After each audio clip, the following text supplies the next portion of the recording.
அனைவருக்கும் வணக்கம். ஒரு பெண் தினமும் கோவிலுக்கு செல்வாள். ஒரு நாள் அந்த பெண் அர்ச்சகரிடம் சொன்னாள், இனி நான் கோவிலுக்கு வரமாட்டேன். அர்ச்சகர் கேட்டார், ஏன்? அப்போது அந்த பெண் சொன்னார், கோவில் வளாகத்தில் மக்கள் செல்போனில் எதை பற்றியோ பேசுவதை நான் பார்க்கிறேன். கிசுகிசுக்கும் இடமாக கோவிலை சிலர் தேர்வு செய்துள்ளனர். அதிகம் பாசாங்கு செய்கிறார்கள்.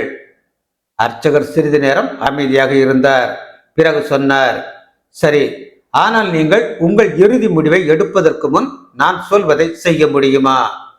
பெண் சொன்னாள், சொல்லுங்கள், என்ன செய்ய வேண்டும்? அர்ச்சகர் சொன்னார், ஒரு கண்ணாடி குவளையில் தண்ணீர் நிரப்பி 2 முறை கோவில் வளாகத்திற்குள் வலம் வர வேண்டும். ஆனால் தண்ணீர் தழும்பி கீழே விழக்கூடாது என்பதுதான் நிபந்தனை. பெண் சொன்னாள், என்னால் இதை செய்ய முடியும். பிறகு சிறிது நேரத்தில் அந்த பெண்ணும் இதையே செய்தார். அதன் பிறகு கோவில் அர்ச்சகர் அந்த பெண்ணை 3 கேள்விகள் கேட்டார். கேள்வி 1, கையில் கண்ணாடி குவளையில் நீர் கொண்டு வலம் வரும்போது யாராவது செல்போன் பேசுவதை நீங்கள் பார்த்தீர்களா? கேள்வி 2, கோவிலில் யாராவது கிசுகிசுப்பதை நீங்கள் பார்த்தீர்களா?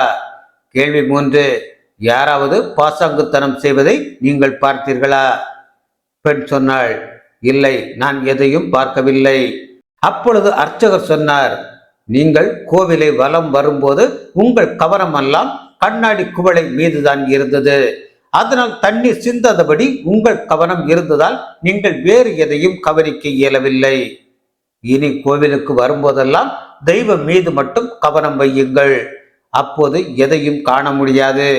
எங்கும் தெய்வம் மட்டுமே தெரியும். நன்றி.